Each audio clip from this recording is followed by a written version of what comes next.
Bem, galera, dando início à nossa aula de hoje, vamos lá, agora sim.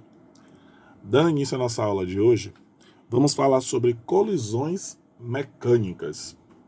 Mas, colisões mecânicas, gente, é a parte teórica, tá? Hoje a gente só vai falar sobre a teoria deste assunto.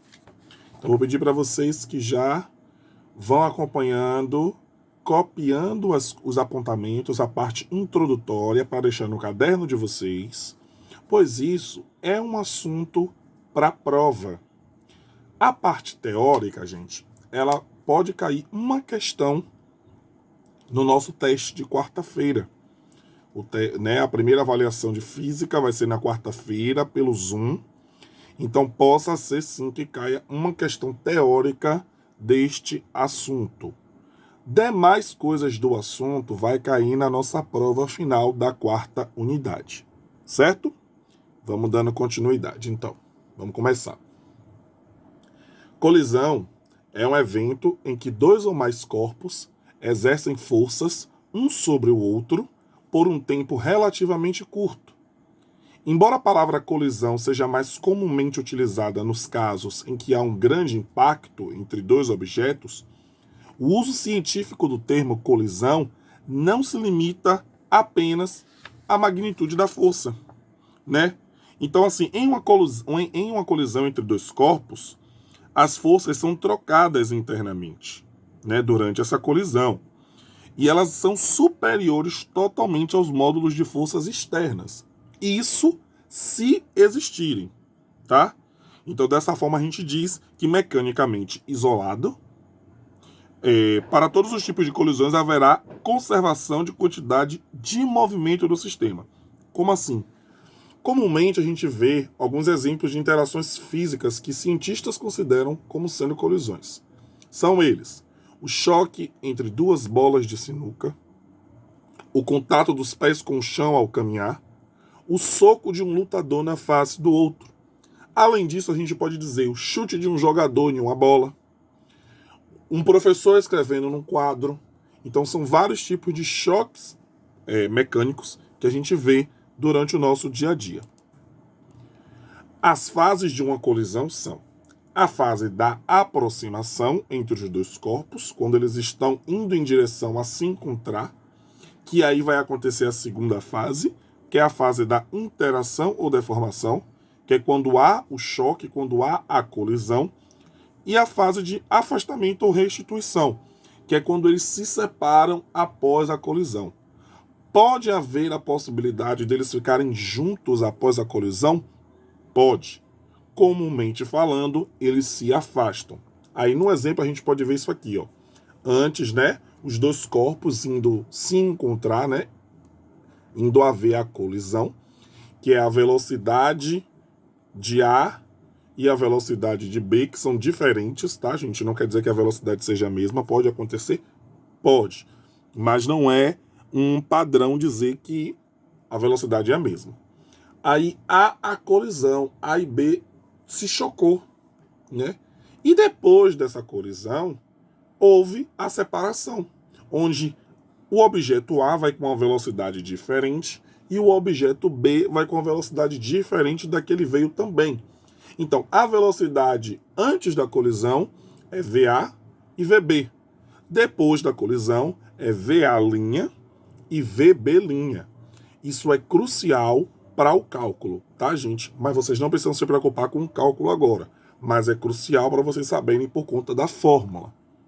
Continuando, temos o coeficiente de restituição, que é uma maneira de medir o quanto de energia foi conservada durante a colisão. E o valor é dado como: o coeficiente de restituição é igual às velocidades depois da colisão sobre as velocidades antes da colisão. Mas atenção, depois da colisão é a velocidade de B menos a velocidade de A. E antes da colisão é a velocidade de A menos a velocidade de B. Então é importante vocês terem essa noção aqui, para que na hora vocês não armem em cima e embaixo da mesma forma. é ao contrário, tá? Depois da colisão, é o VB' menos o VA', sobre antes da colisão, que é o VA menos VB, né? São as velocidades. E agora, os tipos de colisões. Os tipos de colisões são 3. Os perfeitamente elásticos, choque perfeitamente elástico, que é o tipo de choque que ocorre quando, após a colisão, os corpos seguem separados, com velocidades diferentes, como eu expliquei para vocês. E o sistema não perde energia cinética, ou seja, a energia cinética do sistema permanece constante. Então, o que é que isso quer dizer? Ele não há uma perda, né, de energia, e ela permanece constante no sentido de que a mesma energia de antes vai ser a mesma energia de depois. Porque, como está escrito ali, o sistema não perde energia. Então, é uma colisão de corpos da mesma massa, onde ocorre uma troca de velocidade entre os corpos, né? Porém, a energia cinética se mantém. Ela permanece constante.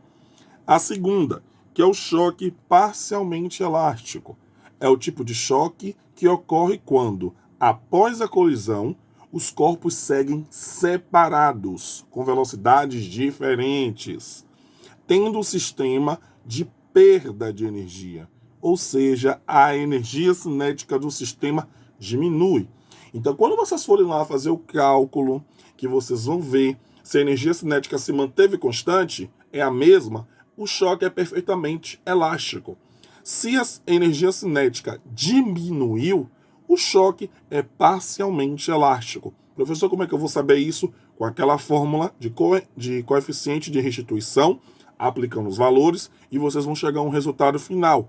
Sempre vocês vão ter esses valores, né? Não vai estar faltando um valor para você calcular. O valor vai estar ali, você vai ter que aplicar a fórmula, lembrar como aplicar a fórmula, fazer o cálculo e, se tiver na pergunta, na questão, classifique o tipo de colisão. Aí você vai dizer, perfeitamente elástico, pois a energia cinética se manteve constante, ela permaneceu. Ou parcialmente elástico, porque houve uma perda de energia cinética, houve uma diminuição.